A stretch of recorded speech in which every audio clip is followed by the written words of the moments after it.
Good evening and welcome to Scotland at 7. My name is Brian Liddy and it is Thursday the 8th of February. I'm joined this evening, I'm glad to say, by William Duguid, not under any other name as I often get into a fancle. But welcome, thank you for joining us again, William.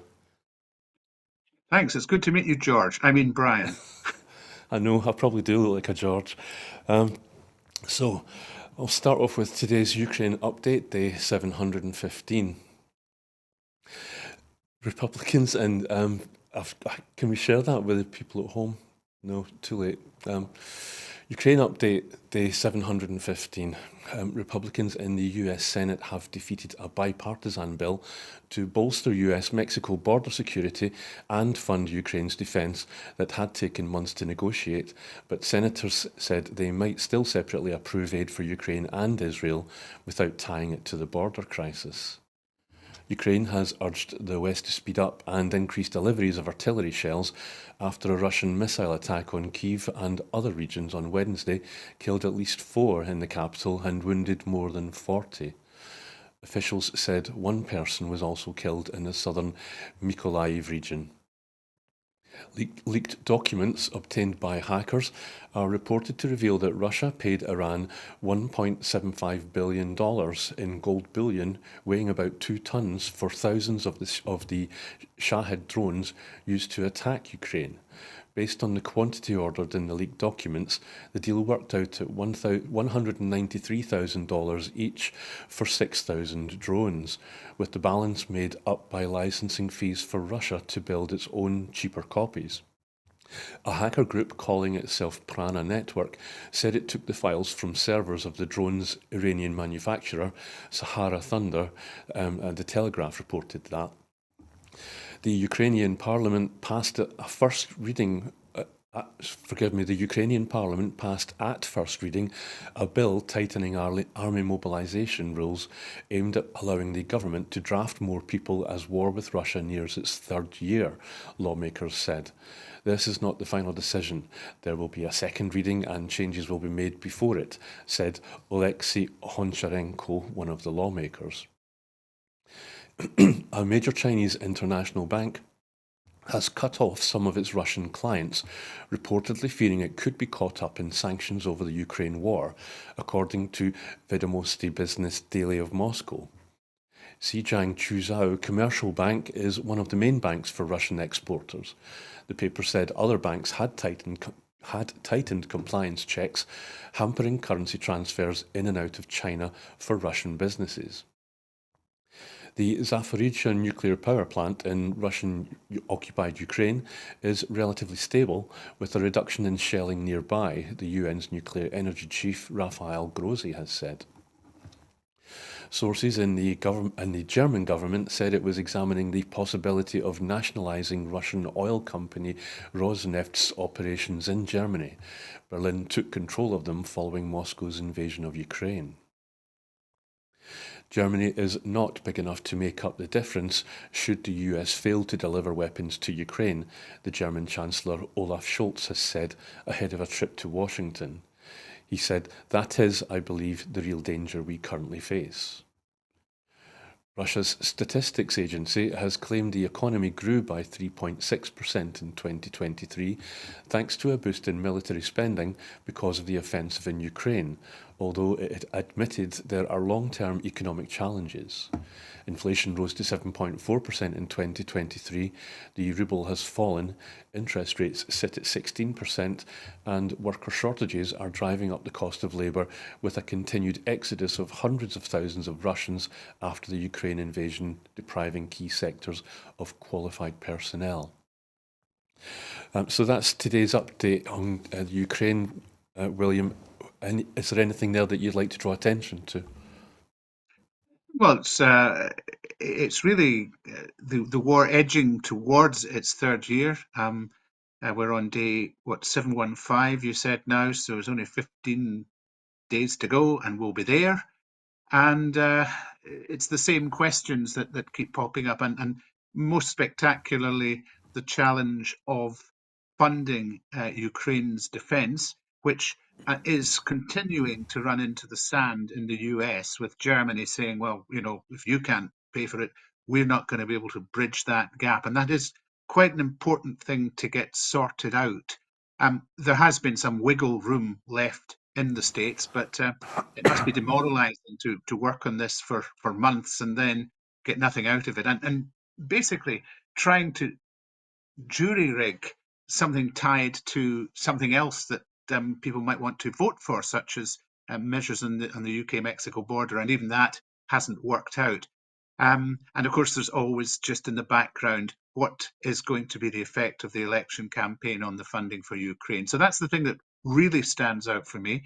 I quite like the description of Zaporizhia, relatively stable. I'd rather it was completely stable, but that will depend on whether fighting returns there or not.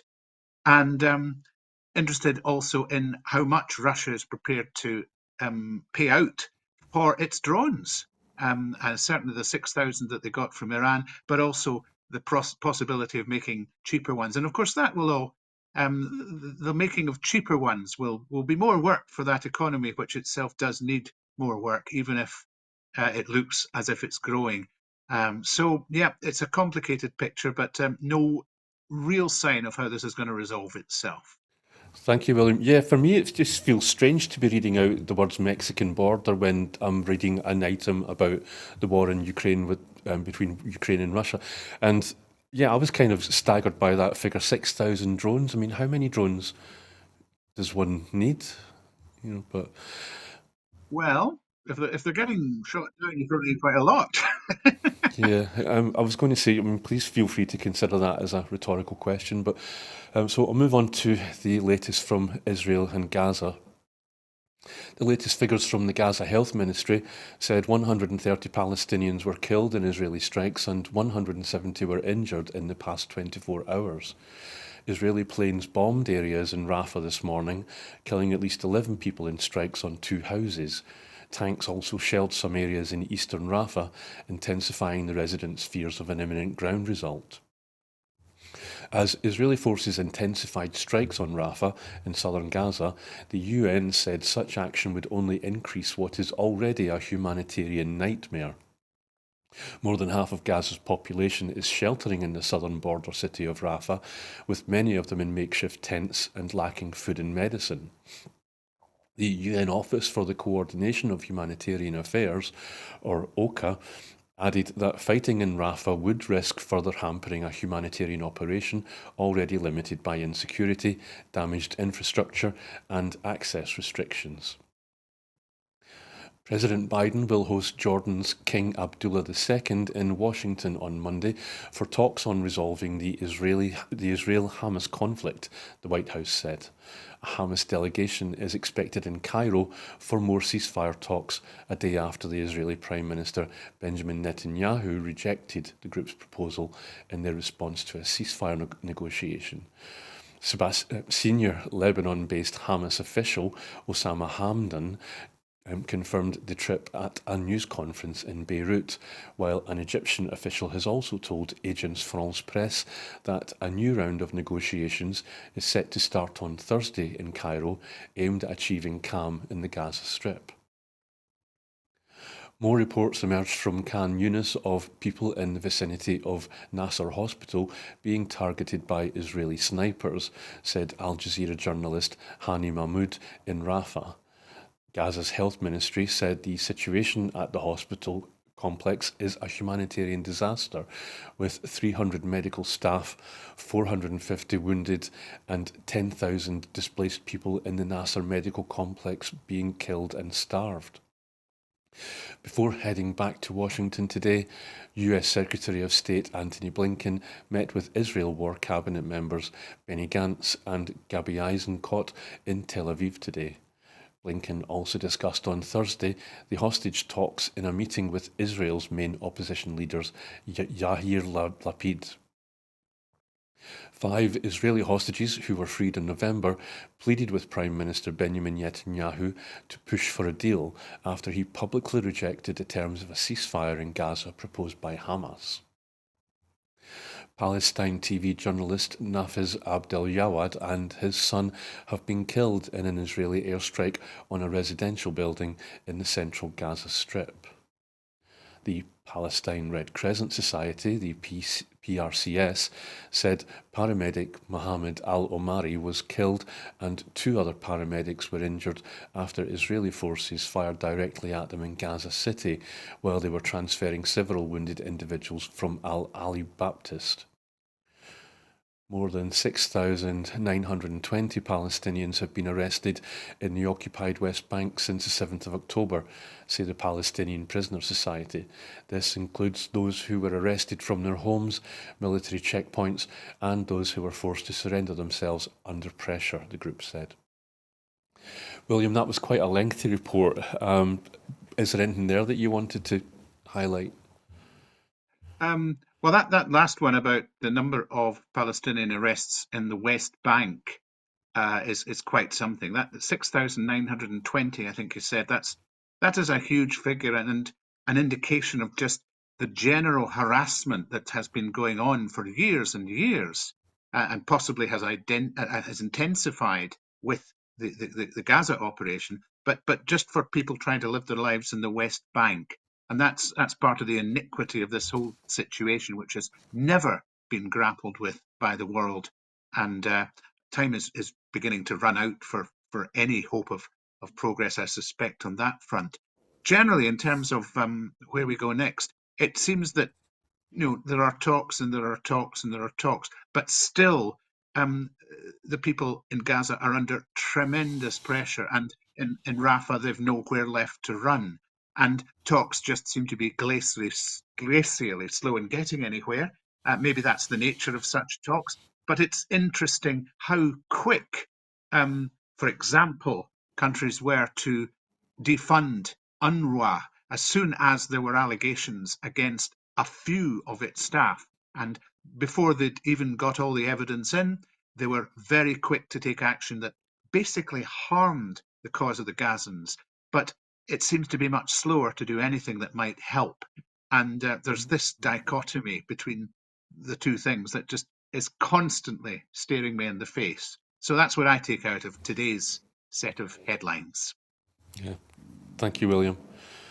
So our next item is Labour has cut its green investment plans by half as Sir Keir Starmer ended weeks of speculation to confirm the biggest U-turn of his leadership in a move designed to bolster the party's chances at the general election. Starmer and his shadow chancellor, Rachel Reeves, announced today that they were cutting the scale of the Green Prosperity Plan from £28 billion a year to under £15 billion, only a third of which will be new money. The announcement ends a protracted internal battle within Labour over the policy, with some senior officials urging Starmer to stick to his green commitments, while others warned it would be an electoral liability. The reversal infuriated Green campaigners, who said it would push up costs in the long term and make it harder for Labour to hit its ambitious green targets. By contrast, today, business lobby group the CBI has urged the UK government Chancellor Jeremy Hunt to resist calls for large-scale tax cuts in his budget next month, saying the UK government needs to avoid short-termism and devote spending green investment with a surge in spending to achieve net zero. Responding to Sir Keir Starmer's watered-down energy plan, SNP Westminster leader Stephen Flynn MP said, Sir Keir Starmer has sold Scotland out with this weak, watered-down plan, which slashes investment in our communities and forces Scotland to pay for nuclear projects in other parts of the UK. He went on to say using Scottish oil wealth to deliver nuclear projects in the rest of the UK is a complete betrayal of Scotland and our people. That money should be going directly into Scottish projects to deliver the jobs and cheap bills we deserve. By breaking his word, Starmer has shown he is completely untrustworthy, and it's Scottish jobs and energy bills that will feel the full force of this latest U-turn. He continued, at the very moment other countries are ramping up investment, Westminster is showing itself completely incapable of delivering any form of ambition, whether that's Tory or Labour. So, William, it seems to me that when I hear about this story, it seems is Keir Starmer taking a page out of Thatcher's book. It sounds like he's describing the management of the UK economy as the same as a household budget. And if that is the case, does that mean that Well, I think I should have given you a précis before that. Today, Starmer cited Tory damage to the UK economy, specifically Truss's budget, and then he went on to say, now the government is briefing it's going to max out on the government's credit card. Now, that use of the word of the Tory government using its credit card and maxing out, does that mean that Starmer is taking a leaf out of Thatcher's book? And by comparing the UK government to a household budget. Well, the idea that the UK economy is like a household is one that goes far beyond Thatcher. It seems to be almost a form of economic orthodoxy, although it patently isn't the case, because when money has to be found for something, as was the case with the 2007-2008 crash, albeit I don't entirely agree with how that money was dispensed, all the quantitative easing. When that money is needed, it can be found. The same was true with COVID. Why can't the same be true for the green revolution that's needed, for our legal responsibility that we signed up to, the UK did, to be net zero by 2050? And all of a sudden there's a question mark about all this possible spending, and only 5 billion now of new money, when previously out of the 28 billion, I think it was something like 20 billion was going to be new money and was going to be spent in all sorts of ways which would have helped things along, both for households and for businesses. And it just seems that Labour does not want to scare the horses at all. But it gets to the point where you ask yourself, if Labour won't do anything different from the Tories, why not just vote for the Tories? And that's a frightening thing to be saying, bearing in mind how incompetent and damaging the Tories have objectively been in the last few years. It's been said that by Richard Murphy, who is certainly not a fan of cutting back on the green investment, because he says you'll get your money back because of the multiplier effect and all the jobs, etc., that it will create. And you know, that's his view, and I would tend to concur with it. But he mentions previous things said about left-wing manifestos being suicide notes, the longest suicide notes in history. It looks as if this Labour manifesto may be the shortest suicide note in history. Thank you, William. We need to be careful on time, but this idea that you mentioned, you kind of implied on it, you touched on it, this idea that borrowing is bad does seem to have been a Tory invention, especially when you think that the current Tory government's seen the national debt skyrocket in the 14 years it's been in power. Investment, we're told, in infrastructure should pay dividends. And the emerging renewable sector, again, we're told here in Scotland is where the big money is going to be. So shouldn't Starmer be spending even more than £28 billion on renewables if that's going to be where the big money is? There's a case for it, and Richard Murphy again. I don't just read Richard Murphy, but sometimes he comes out with some useful stuff. Would contend that much more than 28 billion is needed to hit the target. So you don't necessarily need to borrow; you can create the money for it too, and obviously you don't need to do anything that's inflationary. What you need to do is get the job done, and I don't see how they get the job done as things stand. Even as you say, 28 billion, of which 20 billion was new money, wouldn't have hit the mark. This certainly won't hit the mark. And of course, it goes without saying, I think Stephen Flynn implied in his question that Scotland is rich in renewables, so this is going to hit Scotland probably more than the rest of the UK. But I'll move on to the next item. The Cabinet Secretary for NHS Recovery, Health and Social Care, Michael Matheson, has tendered his resignation to the First Minister. Accepting his resignation, the First Minister thanked Mr Matheson for all he achieved during government, including securing £100 million of new annual funding for NHS Scotland to help reduce inpatient and day case waiting lists, passing the Domestic Abuse Act to strengthen powers to tackle psychological abuse, passing the Transport Scotland Act to ensure Scotland's transport system was more accessible for the future, and introducing the Historical Offences Bill to pardon gay men convicted of under historical discriminatory laws. Mr Matheson joined the Scottish Government in 2011 as Minister for Public Health. He was appointed Cabinet Secretary for Justice in 2014, Cabinet Secretary for Transport, Infrastructure and Connectivity in 2018, Cabinet Secretary for Net Zero, Energy and Transport in 2021, before being appointed as Cabinet Secretary for NHS Recovery, Health and Social Care in March 2023. The resignation of Mr Matheson, just before First Minister's questions today, led to some difficult questions for Humza Yousaf over Mr Matheson's use of a Scottish Government iPad while on holiday in Morocco, which resulted in an excessive out-of-contract mobile data bill. So, William, there's actually breaking news on this that with Matheson's resignation, which the First Minister accepted, Humza Yousaf said that there was going to have to be a reshuffle in the next fortnight. I think I heard him say when he was leaving First Minister's questions, but it's actually already been announced. I don't know if you've had was it 48 hours rather than a fortnight? I've got a quick rundown of the new cabinet reshuffle. Do you want to hear that, or is it? Yes. Okay, see if I can do this justice. Sorry. So Neil Gray is going to become the Cabinet Secretary for NHS Recovery, Health and Social Care. So he's replacing Michael Matheson. Mary McCallan is going to become Cabinet Secretary for Wellbeing, Economy, Net Zero and Energy. Fiona Hislop is going to get Transport. Cocab Stewart is going to become the first woman of colour to enter the Scottish Government as the Minister for Culture, Europe and International Development, and she's going to replace Christine McKelvey, who's now going to become the Minister for Drugs and Alcohol. Meanwhile, Jim Fairley is going to become the Minister for Agriculture and Connectivity. Just a quick overview. The number in Cabinet remains the same at 10. Same as before, but it's going to include 7 women, which is believed to be the highest proportion of any government in the world. Have you any thoughts on the new cabinet? Well, Neil Gray, I think, will be missed in his previous post, which was Wellbeing, Economy, etc. Secretary. But Mary McCallan is reportedly one of the brighter sparks out there, and I think will do a good job replacing him.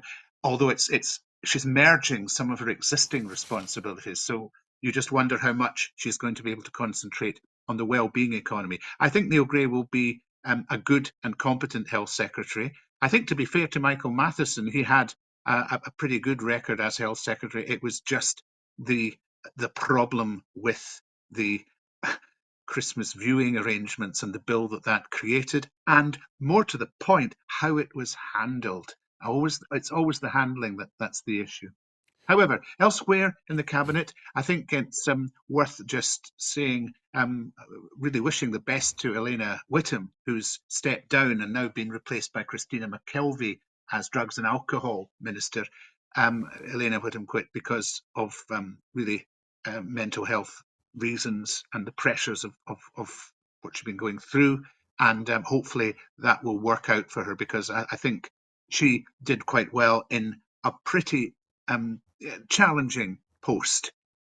Good to see Cowcab Stewart in there as the first woman of colour in a Scottish cabinet. And yes, the Scottish cabinet setting records in terms of the number of women in there. I think that's pretty well about it, except I should just mention, of course, Jim Fairley is my own MSP, and there he is now as Minister for Agriculture and Connectivity. So I'll be on to him if suddenly my image disappears or my voice slows down. But it's an interesting enough set of changes. I think it's probably the end of the changes for now. And let's just see how they all get on, and let's give them some space to work. That's the principal thing for me. Yes, and it wasn't my intention to gloss over Mr Matheson's resignation, but certainly if you watched the exchange at First Minister's questions today, he did use over and over again Mr Matheson's successes in cabinet, especially with the NHS. The fact that there's been no strikes in Scotland when there has in England, and NHS staff in Scotland have been given pay rises, but not in England. And so he over and over he went through all the things that Michael Matheson had achieved in health.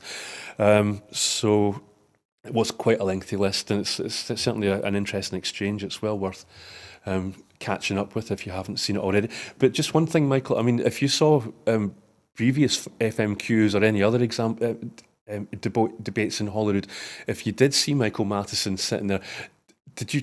I used to think that he just looked as really unhappy and he didn't want to be there. Were you surprised when you heard the news that he'd resigned today? Well, I think I didn't know that the background to it, which is that we're not far off the report coming out into the circumstances of the 11,000 bill, and that there are hints that it may Oh, be more damaging. Uh, had I known that, I might not have been surprised. But it did kind of take me by surprise, and the timing of it, just before First Minister's questions, did not make life at all easy for Hamza Yousaf, who increasingly, whatever else you may think of Hamza Yousaf, and I think he's actually made some really good actions over his time as First Minister. But what he is not is lucky, and he was certainly not lucky in regard to the timing of Michael Matheson's resignation.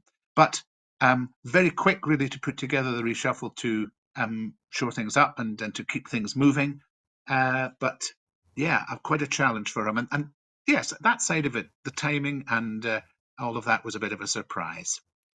Um, thank you, William. You're going to have to start writing that email to Jim Fairley because you did actually freeze a little bit there, but it was fine. It was only momentarily. So everything's fine now. I'll move on to the next item. Plans to continue setting a minimum price per unit of alcohol and to increase it by 15 pence will go before the Scottish Parliament for approval. As part of a sunset clause, when minimum unit pricing or MUP legislation was introduced in 2018, it will end on the 30th of April this year unless the Parliament votes to keep it. A price increase is required to counteract the effects of inflation, and 65 pence has been selected as the Scottish Government seeks to increase the positive effects of the policy. If Parliament agrees, it will take effect on the 30th of September 2024. Deputy First Minister Shona Robison said research commended by internationally renowned public health experts estimated that our world-leading minimum unit pricing policy has saved hundreds of lives, literally averted hundreds of alcohol attributable hospital admissions, and contributed to reducing health inequalities. She went on to say that despite this progress, deaths caused specifically by alcohol rose last year, and my sympathy goes out to all those who have lost a loved one. We believe the proposals, which are supported by Scotland's Chief Medical Officer, strike a reasonable balance between public health benefits and any effects on the alcoholic drinks market and impact on consumers. Evidence suggests there has not been a significant impact on business and industry as a whole. She went on to say that alongside the minimum unit pricing, we will continue to invest in treatment and a wide range of other measures, including funding for alcohol and drug partnerships, which rose to £112 million in 2023-24. Commenting, Cancer Research UK's Public Affairs Manager for Scotland, Dr. Saoirse Hume, said, alcohol is a known cause of cancer, and the more someone drinks, the greater the risk of cancer, so reducing alcohol consumed will reduce the risk of cancer. She went on to say not only will raising the minimum unit price of alcohol help to reduce the number of lives lost to cancer each year, but it will also reduce pressure on the NHS as well as help tackle health inequalities experienced by people in Scotland. William, I've heard quite a few sort of takes on this increase, and of course it comes as Scotland does have a notorious relationship with alcohol. I've heard some folks say that this is just a punitive tax borne mostly by the less well off. I've heard some people say that yet, as the government said, that it saves lives. But I've also heard some people say that really it just lines the pockets of supermarkets. Whereabouts do you come on those three takes?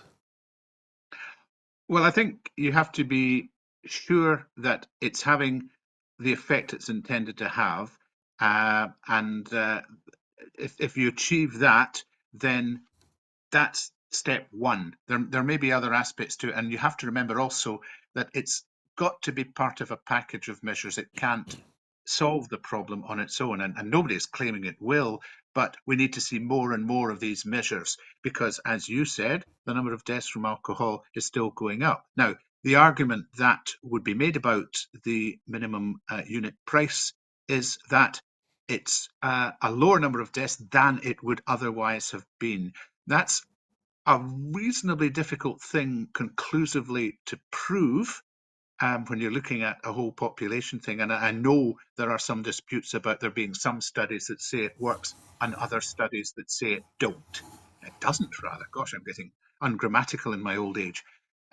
So what we've got today is a kind of continuation of it, and it had to be continued because there would have been a sunset clause that would have put a stop to it in a month's time had something not been done today.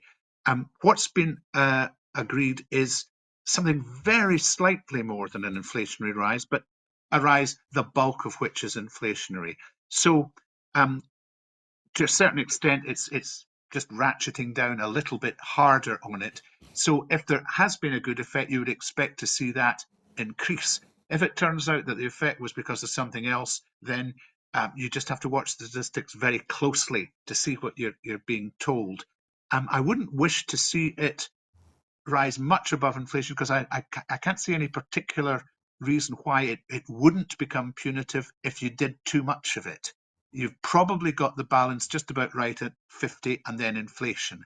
So really keep watching the statistics and keep doing the reports and make sure that it's working as part of a proper package. I know that the people I would expect to disapprove of it, and that's the basically drinks and licensing industry would be like that. I'm heartened to hear that doctors largely, excluding possibly Sandel Shulhani of the Tories, are in favour of it.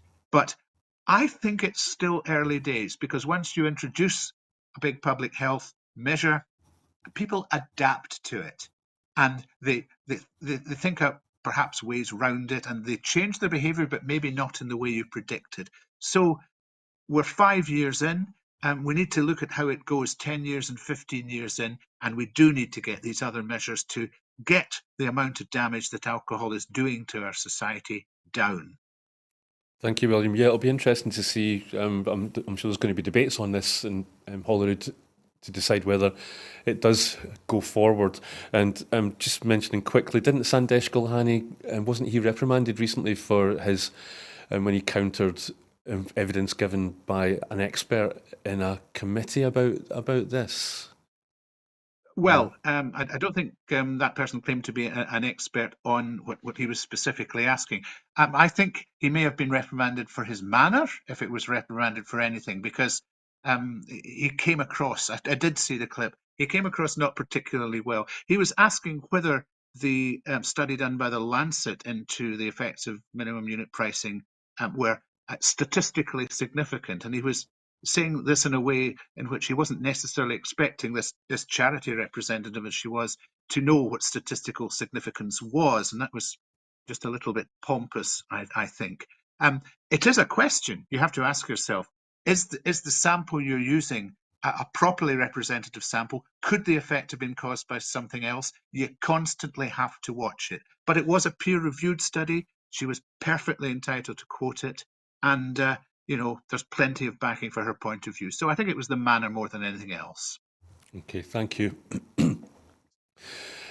Campaigning MP Marion Fellows has led a debate in the House of Commons today, calling on the UK government to end its arm's-length approach to the post office. The SNP MP for Motherwell and Wishaw used the debate to call for the UK government to ensure good post office governance and that the UK ministers have better oversight of how the Post Office Limited is run to avoid a repeat of the Horizon scandal. Commenting, Marion Fellows MP said, management at Post Office Limited, alongside successive Labour, Liberal and Tory ministers, oversaw scandal after scandal, including one of the largest miscarriages of justice in UK history, yet they continued to receive huge bonuses. Right now, sub-postmasters impacted by the Horizon scandal and awaiting financial redress are essentially subsidising the post office network, of which the UK government is the sole shareholder. She went on to say this is a shocking state of affairs. It's time for the UK government to end its arm's length approach to the post office and ensure they have better oversight of how it is being run. Improving governance and conditions at the Post Office Limited is one way in which the UK government can do right by the victims of the Horizon scandal. She said, above and beyond this, the UK government must continue to take the necessary steps to ensure the victims receive full financial redress, which includes finding out exactly how much money Post Office Limited took from the sub-postmasters. I look forward to UK ministers having this answer for me and the victims after recess. So, William, I don't know if you managed to watch the debate today, but the thing that struck me about this item was when Fellows said that sub-postmasters awaiting financial compensation are effectively subsidising the post office, of which the government is a sole shareholder. So a number of these sub-postmasters have died without even having been pardoned, never mind getting any financial redress. What do you think of the debate if you did see it today? Well, I think the points that Marion Fellows is making are absolutely right. They are subsidising the post office, and if you're looking at management culture, they're subsidising the bonuses paid to the managers who have been so slack and uncomprehending through this whole episode, just unwilling to believe that the post office could possibly be involved in anything wrong. I mean, we don't need to rehearse this anymore. I mean, it's clearly a scandal of epic proportions, but it doesn't go away because the latest offers of compensation, um, and particularly we noted the compensation offered to Alan Bates, who ran the whole of the postmasters campaign. It's the derisory amount, and it doesn't reflect not just their financial losses and the extent to which they may have been subsidising the post office and its management, but just the wreckage of their lives and their relationships, and indeed the ultimate ruination of those who have died will never receive redress, and their families need to see some form of redress just really to mark it properly. They certainly can't see the post office management being untouched by the consequences of what they've done. And despite the fact that we've seen a lot of coverage and there's no doubt where the views of the public stand, I remain to be convinced that the inquiry process and the justice process will fully compensate the sub-postmasters. Marion Fellows has been a great champion of them over the last 5 years, amongst other MPs, but she has stood out as one of the leaders in that regard. And I wish her well in continuing to press for justice, because it's an awfully difficult thing to get in this United Kingdom. Yes, Marion Fellows is a frequent guest on the show here. So, Marion, if you are listening, yes, we all wish you the best of luck with that. And just really quickly, because time's against us, it's maybe just mentioning that the post office is reserved, isn't it? So, Scottish sub postmasters are they're simply collateral damage in all of this. But Yes, you could argue that. I mean, there are questions about the Scottish justice system as there are about the UK justice system, but ultimately, this is something over which Scotland had very little control. It's caused by Westminster. So the next item is a British Army veteran is to be charged with murdering a man and attempting to murder 6 others during Northern Ireland's Troubles. Soldier F will be prosecuted for the murder of Patrick McVeigh, 44, who was shot in South Belfast on the 13th of May 1972, Northern Ireland's Public Prosecution Service said on Thursday. He will also face prosecution for the attempted murder of 4 other people wounded in the same incident and the attempted murder of 2 people in a separate incident on the 12th of May 1972. 3 other former soldiers, known as Soldiers B, C and D, also face prosecution for attempted murder related to that incident. The soldiers belonged to an undercover army unit known as the Military Reaction Force, or the MRF, which operated in Northern Ireland at the height of the Troubles. Some of the anonymised letter ciphers have been given to other soldiers in unrelated cases. The timing of the decision means the case will continue despite a controversial legacy law that will halt future trouble-related prosecutions from the 1st of May. McVeigh was shot at the junction of Finnegy Road North and Riverdale Park South. The previous day's shooting occurred at Slievegallion Drive, half a mile away. His daughter, Pat McVeigh, told the BBC her father's killing totally devastated the family.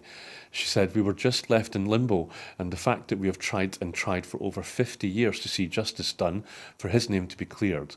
This case should have been taken to court in the 1970s. Prosecutors decided there was insufficient evidence to press charges against members of a separate MRF unit over the killing of Daniel Rooney, 18, and the wounding of another man on the 26th of September 1972. This is a painful day for all victims and families involved, and that they have waited a long time to reach this stage of the process, said the NIPPS Assistant Director, Martin Hardy. So, William, this is the kind of item that I often get the wrong end of the stick, but I thought it was an interesting use of the word murder in this report. Wasn't the Soldier F, doing his duty, simply working for the British state? Was he adhering to the rules of engagement? That would be the question. Was the force he used justified? Because there are rules, and I believe that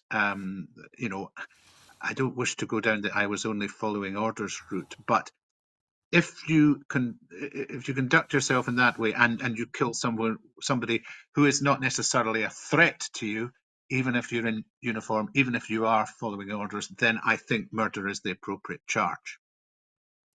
Yes, I suppose there's lots of details. We don't know if Mr. McVeigh was armed or not, but yeah, it's an interesting one, so we'll keep an eye on it. The next item is the defence intelligence officials say the UK is closer to a large-scale conflict than at any recent point as the Middle East crisis intensifies while Russia pursues an expansionist agenda and China develops advanced weapons. One senior official said the secretive 4,500-strong unit was the busiest it had been in at least a decade, and said the fast turnover of ministers made it harder to ensure key politicians were making informed decisions. The official was asked if they agreed with Defence Secretary Grant Shapps, who said in a speech last month that the UK and the West was moving from a post-war to a pre-war world. The anonymous official, based in defence intelligence, pointed to Russia's continuing attack on Ukraine and the possibility of an expansion of the conflict, while adding that it remained possible China would attempt to take Taiwan by force. In quotes, is there a likelihood of a large-scale conflict? Yes, there is. It's probably more likely than it has been at any recent point, they said, reflecting a period of instability deepened by the Israel-Gaza war and US-led bombing campaigns against Houthi rebels in Yemen and Iranian-backed militias in Iran and Syria. A particular challenge, they added, was dealing with the turnover of decision makers. During years of Conservative turmoil, 3 Prime Ministers, 4 Foreign Secretaries and 2 Defence Secretaries have served since late 2019, the course of the current Parliament. Excuse me. Senior officials and military leaders had a responsibility to educate, the senior defence official argued, recognising that politicians often came to defence and foreign policy roles with little experience or international or military affairs. An exception is David Cameron, a former Prime Minister who was unexpectedly appointed last year by Rishi Sunak as Foreign Secretary. Shapps was given the job of Defence Secretary last September, despite no experience of military affairs.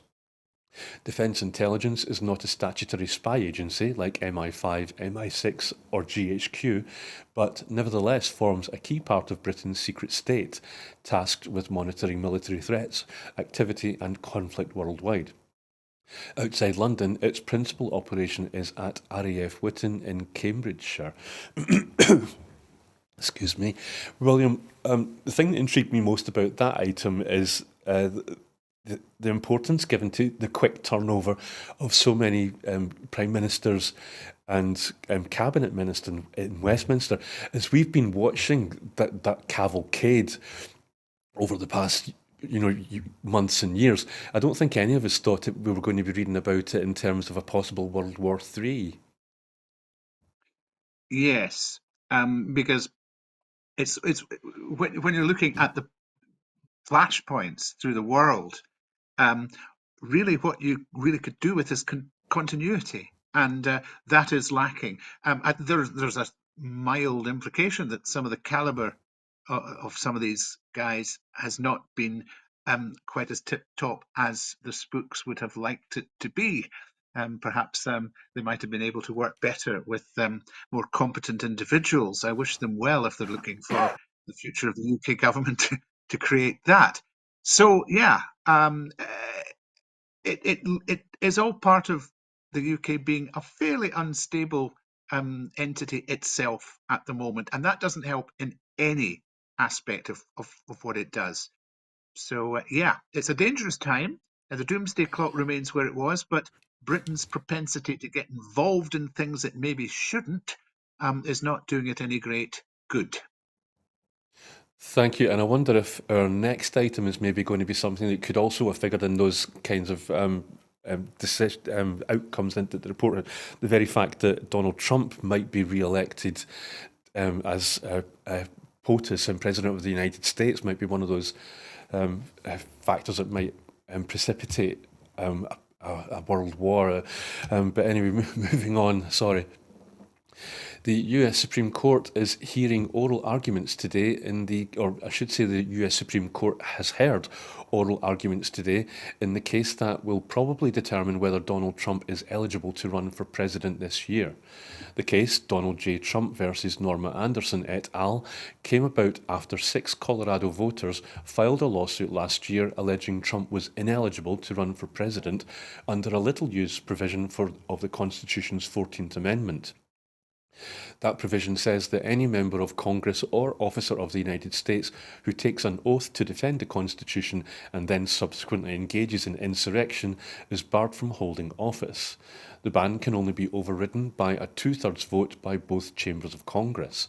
The Colorado voters claimed in their suit, filed in the state court last year, that Trump's conduct during the January 6 Capitol attack disqualifies him from holding federal office. After a 5-day trial, a judge found Trump had engaged in insurrection, but was not, I quote, officer of the United States, an officer of the United States, and declined to remove him from the ballot. In a 4-3 decision in December, the Colorado Supreme Court reversed that ruling and barred him from the ballot. The US Supreme Court agreed to hear the case in January. While there have been several suits seeking to remove Trump from the ballot, only Colorado and Maine have done this so far. A Maine judge last month ordered the Secretary of State there to hold off on excluding Trump until the US Supreme Court issued a decision. A decision upholding the Colorado Supreme Court's ruling would not automatically remove Trump from the ballot across the country.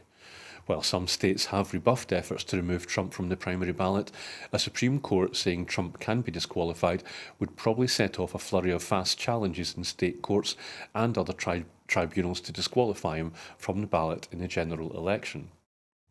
It's generally believed that Trump has the upper hand at the court, where Conservatives have a 6-3 majority, and Trump nominated 3 of the justices. However, legal experts have said there is a high degree of uncertainty over what exactly the court will do because it has not chosen to limit the scope of arguments before it, and the issues are so unprecedented. So, William, I said that it changed that item slightly to say that they have heard it because breaking news, the court is now adjourned.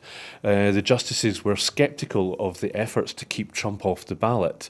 Chief Justice Roberts worried that if they uphold the Colorado Supreme Court's decision to disqualify Trump due to the insurrection at the Capitol, then other states would retaliate possibly against future Democratic or Republican candidates, potentially swaying elections. I don't know if that makes sense or if I've made that very clear, but do you think that argument holds any water? Well, the person who's barred from running for office has to actually have done wrong in the way that the charges state. So I can't see it necessarily leading to a lot of spurious charges. No, I don't think that does hold water. But what I did note is, yeah, it's pretty well stacked in favour of Trump, the Supreme Court. It is an unprecedented situation. This particular amendment, the point three of the 14th Amendment, has never been used to try to disqualify a president. And there are several things about: was it an insurrection? Was Trump engaged in it? Was he an officer? Or does it apply to presidents? And they only need to um, uphold Trump's position on one of these things, and is not going to be barred from standing in Colorado. And you don't get then your precedent that would create all the fast challenges and really threaten to derail his run in the presidency. So we'll wait to see what happens. But I think for this to come out the way I would secretly like is probably a bit of a tall order. And just to harken back to that previous item, I mean, if Trump does continue to look like he might become the candidate for the Republicans, and then maybe even become get re-elected as president, do you think that would mean that there's more chance of a worldwide conflict?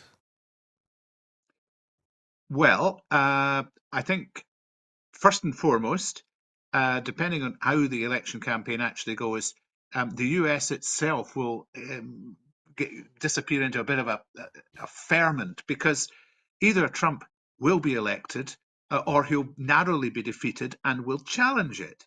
And possibly, if Trump is elected, the Democrats will challenge it. This is the real precedent that took place in 2020/21. I don't really know how, until we get through this era of history, the US gets to hold a proper election that everybody will buy into. And I'm very worried about where things go after that. If you've got a president whose election is not supported. So the very instability of America under those circumstances is going to be something that ticks up the doomsday clock quite considerably. Whatever else, whatever actions an incoming president might take, the fact that the US is democratically weakened and at war with itself is going to be a problem. Thank you. Thank you, William. Plans to target funding at the Scottish Government's key missions amid an extremely challenging financial situation have been endorsed by the Scottish Parliament. MSPs have voted for the general principles of the Scottish Budget Bill, which contains spending plans for 2024-25. Among other priorities, the budget includes £6.3 billion for social security benefits, which will all be increased in line with inflation. This is a £1.1 billion more than the funding received from the UK Government for social security, demonstrating the Scottish Government's commitment to tackling poverty. It includes £13.2 billion for frontline NHS boards, with additional investment of more than half of a billion. That's an uplift of over 4%. Excuse me. It includes record funding of more than £14 billion for local government, including £144 million to enable local authorities to freeze council tax rates at their current levels. Then there's more than £1.5 billion for policing to support frontline services and key priorities such as body-worn cameras, as well as nearly £400 million to support the fire service. There's £200 million to tackle the poverty-related attainment gap, and up to £1.5 million to cancel school meal debt, and almost £390 million to protect teacher numbers and fund a teacher pay deal. There's almost £2.5 billion for public transport to provide viable alternatives to car use, and increased investment of £220 million in active travel to promote walking, wheeling and cycling. Having passed at stage 1, the budget will now be considered by the Finance and Public Administration Committee before stage 3, when the full Parliament makes a final vote on whether or not to pass the bill on the 27th of February. Deputy First Minister and Finance Secretary Shona Robeson said, "I am pleased that MSPs have endorsed our spending plans for the coming financial year." She went on to say this budget is brought against a backdrop of stagnating UK economy that has been seriously damaged by Brexit and a UK government that is failing to deliver an investment needed in infrastructure and public services such as our NHS. She continued, "Despite this extremely challenging situation, the budget targets spending where it will have the most impact to tackle poverty, support the growth of a green, fair economy, and to protect our vital services. This government is determined to deliver a better, alternative approach for Scotland, and I look forward to working further with MSPs as the bill progresses through Parliament." So, William, that's quite an impressive array of figures, I think, there, especially considering how tight money is at the moment. I guess, would you agree it will be passed because there is, with the Greens and the SNP, they have a majority in Holyrood. But I'm also thinking about the routine First Minister's questions, where both Douglas Ross and Anas Sarwar ask the government to spend more on lots of different things, and the First Minister's routine answer is, well, where are we going to get the money from? I don't know, but what do you think about this budget? Well, it's not in its final shape yet because it's still got to go through the committee stage, and it may see some amendments then. Right now, every year the Scottish budget is a juggling act, and this looks as good an attempt at getting all the things in the air without falling to the ground and all the plates spinning on the correct poles, as you could expect. For me, I think the key will be um, if we can get local government financing sorted out as best we can, because that for me is the real problem area. Even with record spending in local government, the demands are going up and the room for manoeuvre is going down. And of particular interest will be the support for the council tax freeze. Is it adequate? The government says yes. The proof of the pudding will be in the eating. So yeah, it might be in slightly different form by the time we get to the 27th of February. I think it will be passed. But, you know, with the constant uncertainty about what Westminster is up to, we're never quite out of the woods. Thank you, William. Just quickly, I don't have time to read out the entire final item here, but just very quickly, so on this day in 1587, Mary Queen of Scots was beheaded at Fotheringay Castle, where she'd been held for 19 years. And to mark that anniversary, Historic Environment Scotland have released a digital 3D model of Mary Queen of Scots' death mask. I don't know if you've had a chance to see it, William, but I had a quick look before we came on air, and I kind of thought she looked a bit like Queen Victoria, a bit more than a passing resemblance. Have you seen Oh, it? heavens. I didn't draw that from the very fleeting glimpse of an article that I saw about an hour ago, but it's a very impressive project. I'll say that for it. Is it an accurate representation? Well, we'll never know. But top marks to them. Yeah, it was. And of course, we need to mark the anniversary, 437 years. Yes, exactly. Maybe viewers can let us know what they think by tweeting us at Broadcasting Scotland. Well, thank you again, William, for giving up a big part of your evening.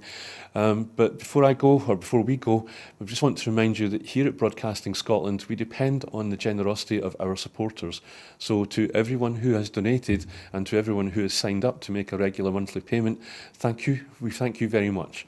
You know that our programmes will always be free to view.